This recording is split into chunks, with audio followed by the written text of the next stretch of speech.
આ દિવસે weekly expiry તો નિફ્ટી સ્પેસિફિક કોઈ કોલ રહેશે કે પછી સ્ટોક સ્પેસિફિક કોઈ રણનીતિ બની રહી છે? જે સ્ટોક સ્પેસિફિક રણનીતિ રાખીશું વોલ્ટાસનું કાઉન્ટર છે. એક ઇમ્પોર્ટન્ટ રેઝિસ્ટન્સથી આજે આપણને રિજેક્શન જોવા મળી રહ્યું છે. પ્રીવિયસલી જે સપોર્ટ હતા 1664 1670 પાસે એ લેવલ્સથી આપણને આજે વેચવાલી જોવા મળી છે.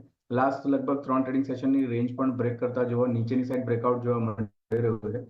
તો વ્યૂ બેરિશ છે વોલ્ટાસ માટે. ઓપ્શન્સમાં આપણે ઇન ધ મનીનો એક ઓપ્શન બાય કરીશું. 1600 નો પુટ ઓપ્શન ને એક લોટ બાય કરવાનો છે અને આઉટ ઓફ ધ મની 1540 નો એક પુટ ઓપ્શન સેલ કરવાનો છે. તો એક પુટ ઓપ્શન બાય કરવાનો છે 1600 નો અને એક 1540 નો પુટ ઓપ્શન સેલ કરીને ચાલવાનો છે. પ્રોફિટ જે મેક્સિમમ થશે અહીં 11,000 નો રહેશે અને જે મેક્સિમમ લોસ છે 6,900 નો રહેશે. એટલે જુઓ 1600નો પુટ ઓપ્શન ખરીદીને ચાલો, 1540નો પુટ ઓપ્શન વેચીને ચાલો. અહીંયા તમને એક સારી એવી રણનીતિ બનતી દેખાઈ શકે છે, ખાસ કરીને. અને 11,000 સુધીના ટાર્ગેટ અને 6,900 સુધીનો એક સ્ટોપ લોસ તમારે ખાસ કરીને રાખવાનો છે.